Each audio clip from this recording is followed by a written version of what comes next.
Good evening. My name is Toby Lepati-Mesme, and you are listening to another edition of Politidash on Saturday night, the 3rd of July, 2021. My name is Toby Lepati-Mesme, and over the next half hour or so, we are going to be bringing you all the latest developments in UK, US, and global politics from the perspective of the international left in a unique, fast-paced, uniquely positioned, hard-hitting way. So thank you for joining us. We have got 3 great stories for you this evening. And our first one is Blairite knives out for Angela Rayner. The Blairites and the charlatans surrounding the Keir Starmer leadership of the Labour Party are once again taking out their misplaced middle-class temper tantrums upon the deputy leader of the party, who's done essentially nothing, and certainly nothing to get angry about from the perspective of the Blairites. Plenty to be angry about from the perspective of the left. So this is from the Daily Mail. Sir Keir Starmer is reportedly being urged, and it's been corroborated in various papers, Sir Keir Starmer is reportedly being urged to sack disloyal deputy leader Angela Rayner after Labour's narrow victory in the Batley and Spen by-election.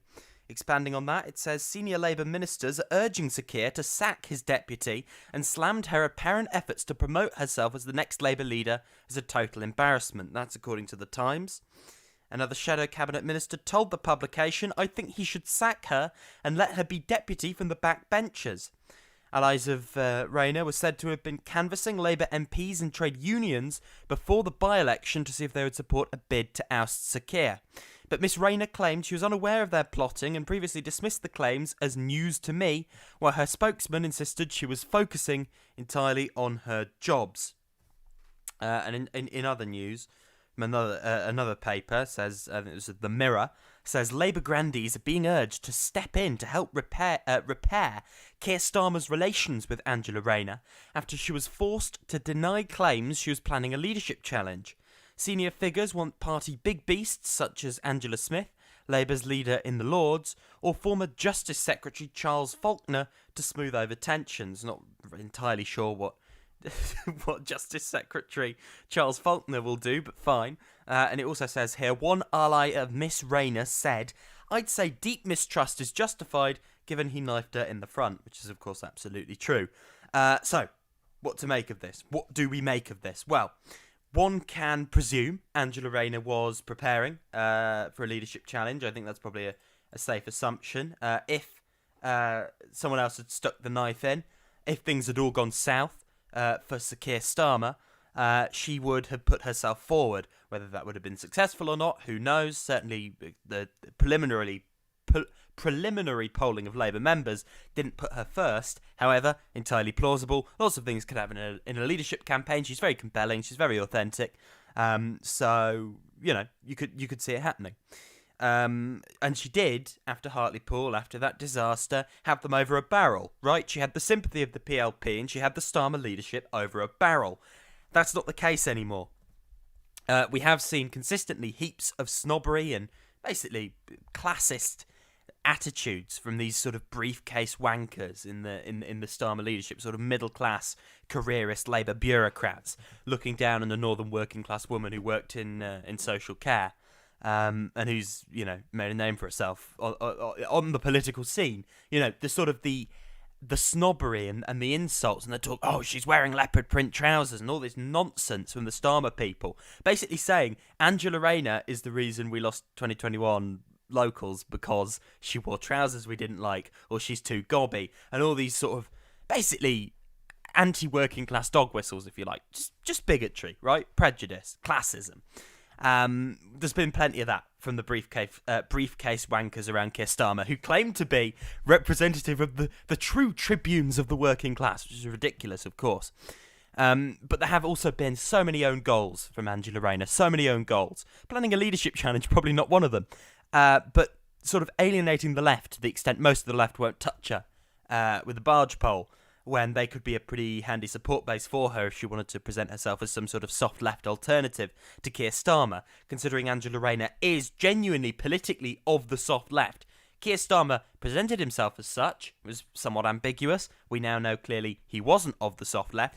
Angela Rayner however unprincipled she's behaved when it's come to the left, and however opportunistically she's behaved towards people like Jeremy Corbyn, we know, while she's a bit of a slippery politician, she is of the soft left. Her leadership would be to the left of Keir Starmer's, even if that didn't manifest itself in many progressive ways.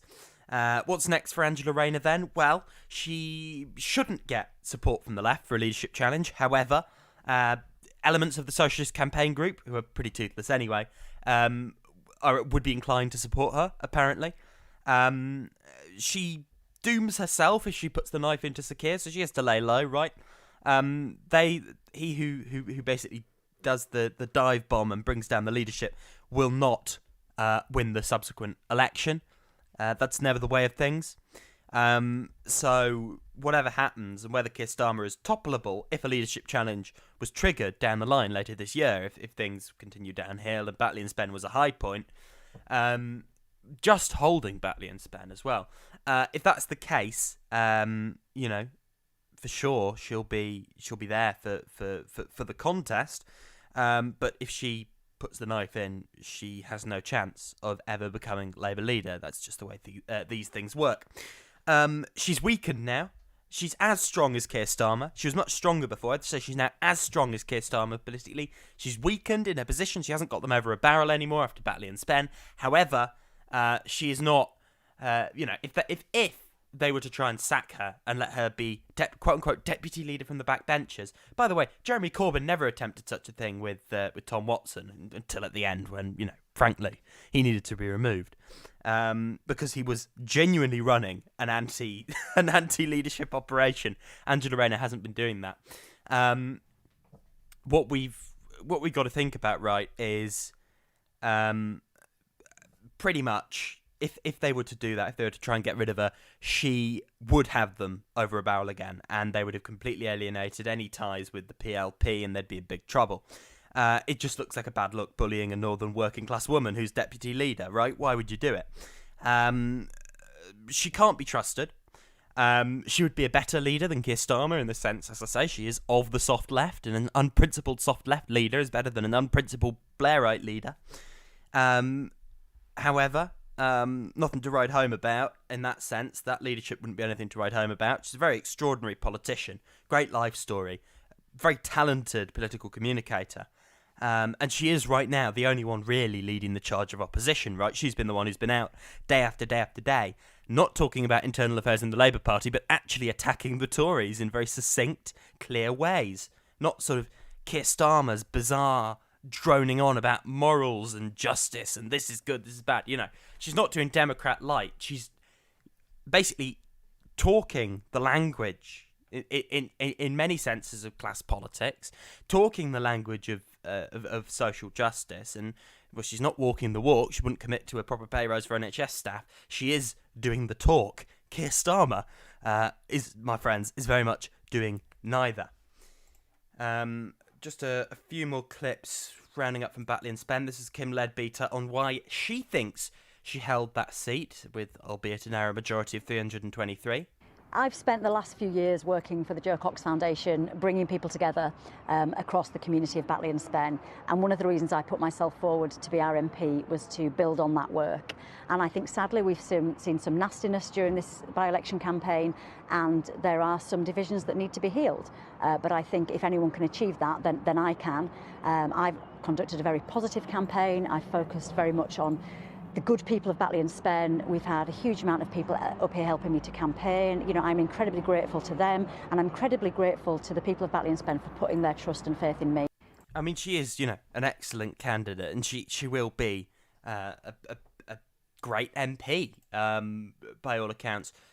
More loose ends to tie up. George Galloway's pulled a Trump. Did it on camera, and the false statement that she then made was repeated ad nauseum in every part of the media, namely that when she was harassed outside the Al Medina Mosque, I stood laughing on the other side of the road. The truth is, as photographic and video evidence will prove, I was never on the other side of the road.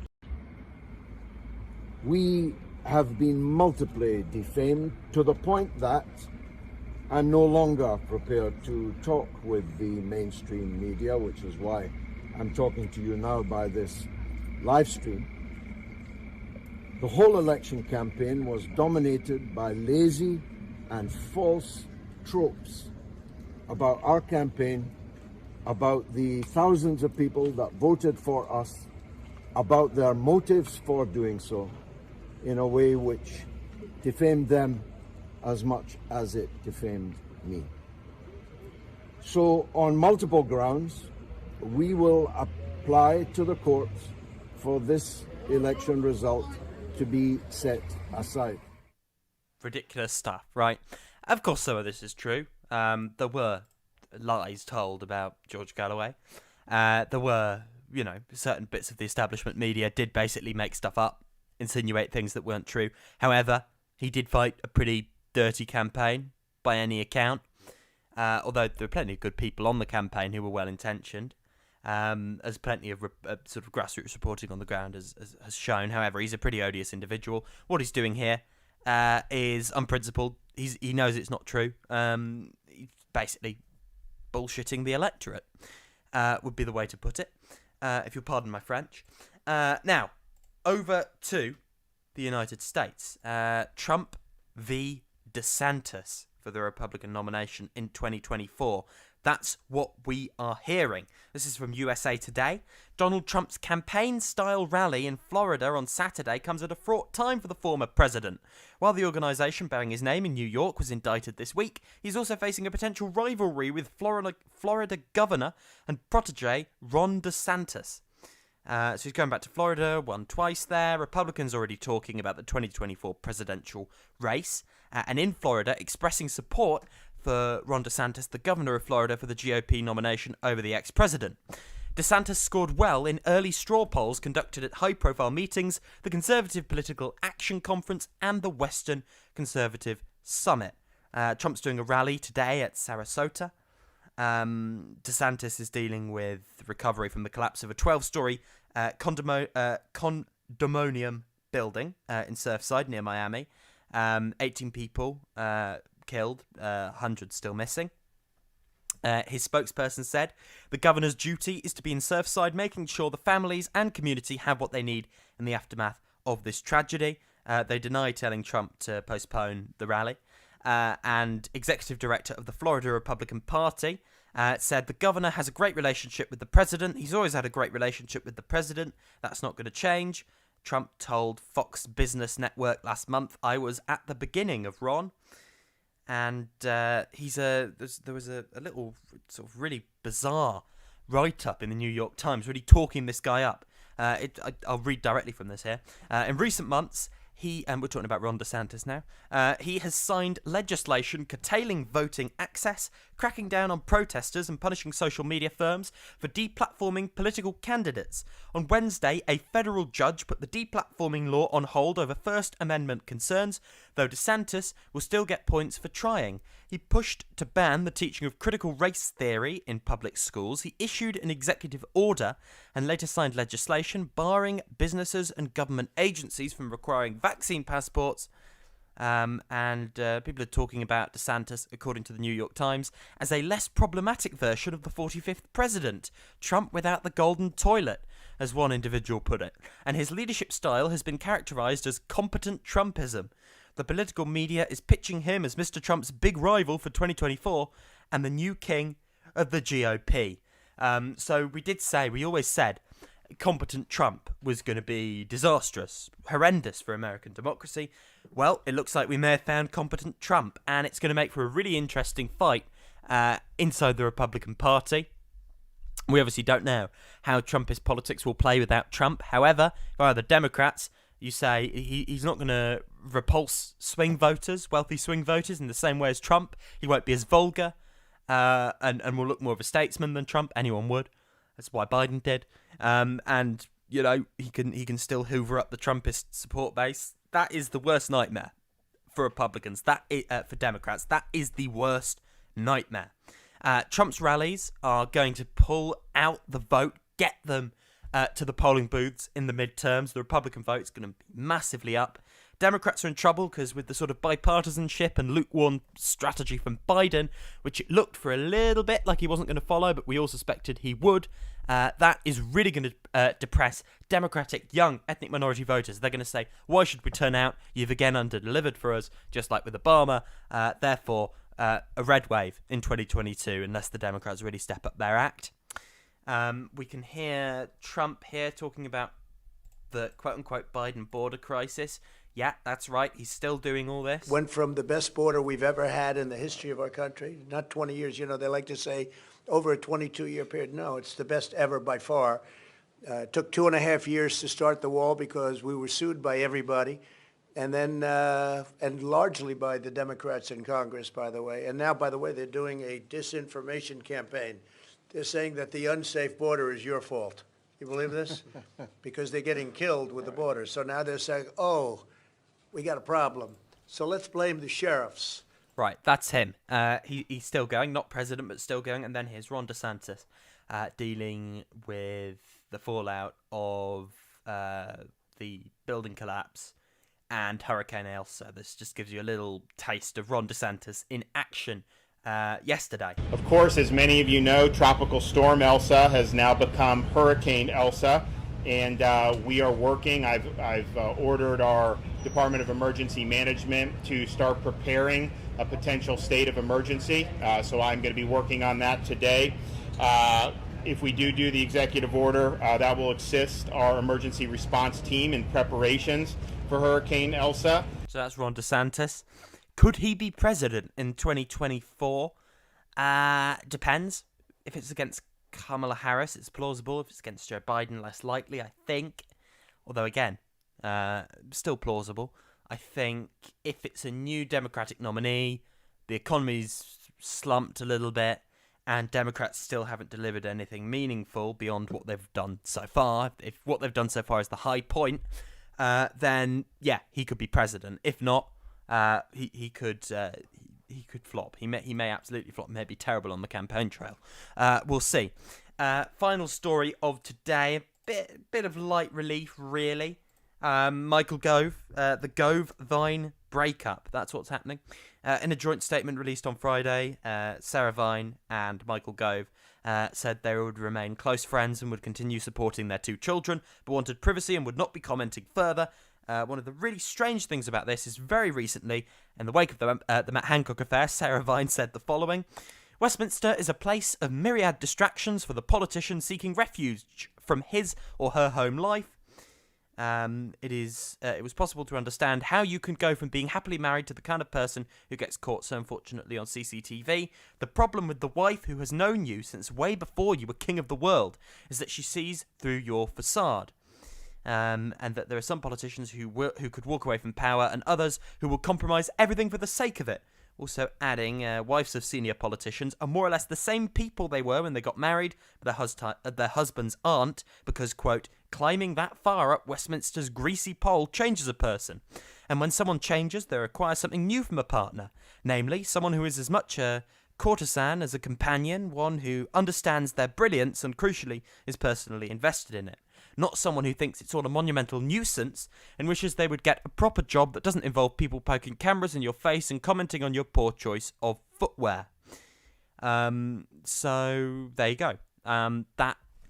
There's a breakup. Michael Gove and Sarah Vine.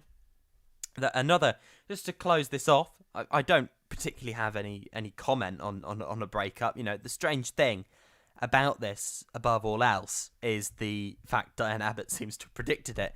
Posted a picture of Michael Gove when there was some suspicion he might be the next health secretary, saying some people on Twitter seem to think that Michael Gove is poised to take over from Matt Hancock. But are they confident that Gove's private life is beyond reproach? Maybe Sarah Vine can shed some light on this. Hashtag back to basics. Bit of shade from Diane there.